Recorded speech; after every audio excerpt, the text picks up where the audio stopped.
បានអីទេចង់បានតែសន្តិភាព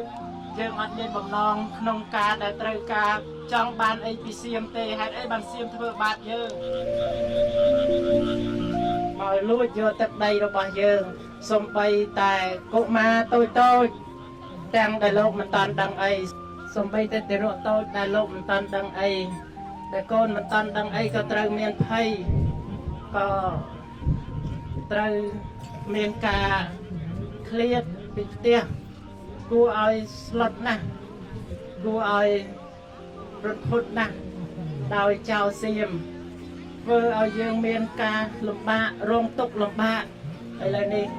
យើងមានស្មារតីរួមគ្នាខ្មែររួមសាមគ្គីគ្នានឹងដោយយើងត្រូវរួបរวมសាមគ្គីគ្នាការពាររក្សាទឹកដីរបស់យើងរួមជាមួយអាជ្ញាធររួមជាមួយរាជរដ្ឋាភិបាលយើងអត់ចង់បានអីទេចង់បានតែសន្តិភាពយើងអត់មានបំណងក្នុងការដែលត្រូវការចង់បានអីពីសៀមទេហេតុអីបានសៀមធ្វើបាបយើងទាំងកុមារតូចក៏ត្រូវរងនៅ